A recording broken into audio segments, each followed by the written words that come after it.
Wow. An emphatic win. That was a great game by Alireza Firouzja. Shout out. I've been told that we have 60,000 concurrent. You've joined at a great time. It's 1-1. Alireza Firouzja getting it done with the white pieces. A very tense game, David. Didn't look so comfortable, but totally outplayed him in the middle game. Yeah, that was just fantastic maneuvering. Not something we always associate with Alireza, especially when he faces Magnus, but that was a real statement, the way he maneuvered in that middle game. He looked worse. 5-10 moves later, he was just finding all the best moves. And now we go to something that you mentioned in opening yesterday, Levy, the BOGO-INDIAN. Yeah, actually, if I may take the floor from my significantly stronger host here, can we just back up to the opening? I'd like to showcase literally just move 3 and 4. Bishop b4 check is a disturbance type of move. It's a bit of a sideline. You threaten the king, and then here normally white blocks with the bishop. But if white blocks with the knight, black has many moves, but one of them, which is extremely disrespectful, is just moving the bishop back to a developing square and saying, well, my move was more useful because I'm going to castle, and your knight, all it does is help with pushing in the center, and black generally takes a safe approach. I would like to think Alireza Firouzja saw a game that I played a few weeks ago. He was obviously inspired. I probably lost that game. But anyway, he went e4, and then here black has two choices. I actually like d6. I like to kind of keep it solid. He goes d5, and it's going to be chaos. It's going to be huge tension in the center if we just fast forward a few moves. That's why I don't like this position too chaotic for me, David. But look at this. There's a knight going to g5 now on the live board, and Magnus is just looking to checkmate his young opponent. Wow, yeah, if we catch up, the center has exploded. White has sacrificed a pawn, but the double D pawn's not too relevant right now. And yeah, this is scary.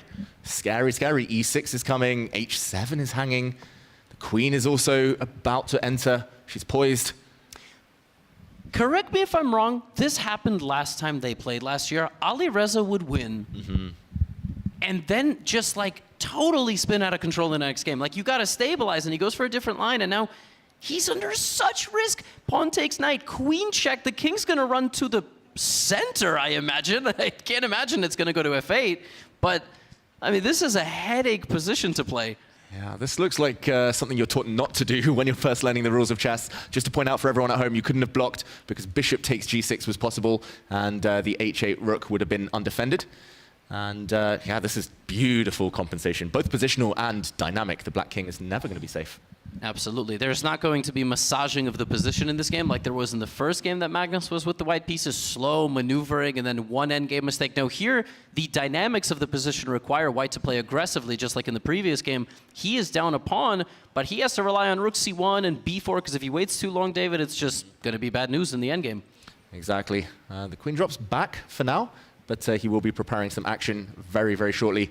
Levy, I have to ask, like that scramble, Magnus flagging, yes, he was in trouble, but is that a sign that Alireza just needs to survive, just prolong the games? Do you think mouse speed, he's the favorite? I saw a post yesterday. It wasn't something Magnus said, it was something Hikaru said. He said he and Magnus have discussed that in a long bullet match, Alireza's a heavy favorite against both of them. Now, does he mean 1+0, which is a different format than we play, and obviously not the same as in a scramble? Does he mean 4 o'clock at night? Like, what time of the day are you playing? Does he mean after taking care of a baby or not, right? There's certain criteria here at play. But yes, in a scramble, I would take Firouzja, but it also depends on the position, right? And okay, Magnus lost one scramble. It's all right. His position already was looking difficult. His position does not look difficult here, but he still has to apply pressure in the right way. Yeah, pressure now on that bishop who was hit, had to retreat. Pressure maybe soon on the pinned black knight. A typical Magnus move would be to play like g3, king g2, maybe f4, just build a pawn chain. Maybe g3, h4. There we go, h3. Sorry, h4 coming. He can just sit. He's got a bind. Yes. Black can barely move. Speaking of which, that plan just looks absolutely problematic for black. If white just decides, okay, all of your pieces are committed to the left side, the queen side, and in the center. Who is going to take care of the right side of the board? One of white's rooks is going to infiltrate via the h-file. That could be, and Firouzja does not like where this is going. He's immediately kind of neutralizing the position, not letting the pieces move. Maybe he's going to advance with the b-pawn or try to bring his knight in. Yep, the knight later could maybe maneuver around via a5 into a better square. Oh, you were looking at knight takes pawn ideas there. But for now, white's rook's poised to jump in on the c-file. He challenges that line.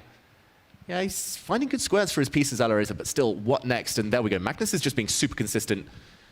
Big question, though. Knight takes pawn. Could there be a move like rook f5 at some point to just give up the rook, but without a light-squared bishop blocking the position. Actually, White's position looks pretty bad. Yeah, great idea. And bishop takes might be something Magnus wants to avoid there. I think the question would be, what if Magnus just ignores and just connects all of his pawns? But yeah, definitely something to keep in the bank for later. Just goes to show the relative value of the light-squared bishop for White. It's probably a 4-point piece at this point, and giving it up for a rook would be not a good idea. Levy, I think he's calculating now, Alireza. He's still got 2 minutes. Of course, he's timed down. He always seems to be against Magnus, but knight takes e5, making use of the fact that the white queen is kind of overloaded here. Defending her bishop, defending her pawn. Oh, he doesn't go for it. He shuffles his king away. That's an incredible idea. That's an idea you could very easily be blind to with White. Your opponent suddenly crosses the king through the line of fire. If the king gets to b8, suddenly you don't feel like you're in control of the game anymore. That's fantastic. It was not on my radar at all. Looks just so counterintuitive to step into potential pins here. But White can't really make use of it yet. The rook is hit. That will move. Maybe now your rook f5 move.